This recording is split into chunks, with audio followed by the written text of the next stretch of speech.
مولانا سید محمد محسن زنگی پوری 15 رمضان 1263 ہجری کو زنگی پور کے ایک ممتاز علمی و دینی خانوادے میں پیدا ہوئے۔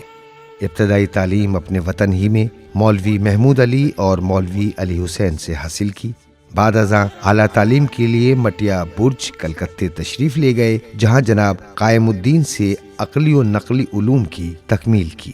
ان کی غیر معمولی ذہانت اور علمی لیاقت سے متاثر ہو کر جناب قائم الدین نے انہیں اپنے خاندان میں شامل کر لیا اور عربی و فارسی میں فتاوی نویسی کی ذمہ داری بھی انہی کے سپرد کر دی۔ رسالہ اصلاح کھجوا سن 1325 ہجری کے مطابق اگرچہ مولانا کا وطن زنگی پور تھا، لیکن قیام زیادہ تر مٹیا برج میں رہا۔ وہ علم، زہد اور تقوی میں اپنی مثال آپ تھے۔ نامور عالم دین آیت اللہ مرزا حسین شہرستانی نے ان کی علمی صلاحیتوں کا اعتراف کرتے ہوئے انہیں باقاعدہ اجازہ عنایت فرمایا۔ مولانا محسن نے 3 بار حج بیت اللہ اور 3 مرتبہ اتباط عالیات کی زیارت کا شرف حاصل کیا۔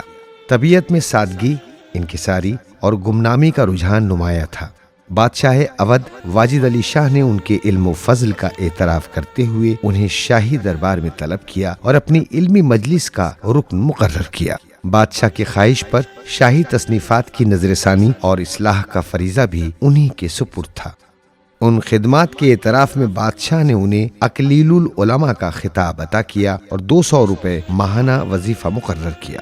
واجد علی شاہ کو ان سے بے پناہ عقیدت تھی، چنانچہ وفات سے 1 روز قبل گلے لگا کر روتے ہوئے فرمایا کہ میری تجہیز و تکفین آپ ہی انجام دیں۔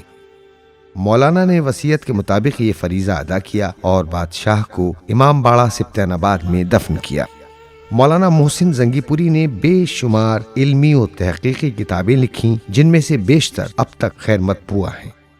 ان کے نمایاں علمی و ادبی آثار میں العذب المعین شرح 40 عربی، مشکات المصابیح شرح دعائے صبا، مصباح البیان، تفسیر سورہ رحمان، جواہر التاج، ضیاء الشمس فی مسائل الخمس، فوائد محسنیہ، حاشیہ شرائع، سحر ہلال، آیات بینات، روح الیقین، اظہار التنزیل اور مصباح الہدی شامل ہیں۔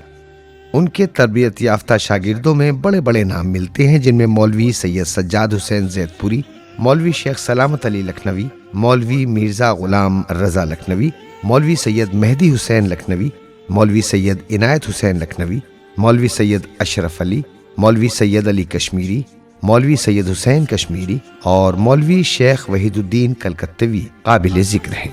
ان کی علمی شہرت عراق تک پہنچی۔ آیت اللہ مرزا سید محمد حسین شہرستانی نے ایک اہم اور پیچیدہ مسئلے پر ان سے رائے طلب کی اور ان کے عالمانہ جواب سے اس قدر متاثر ہوئے کہ سن 1314 ہجری میں انہیں اجازہ عطا فرمائے۔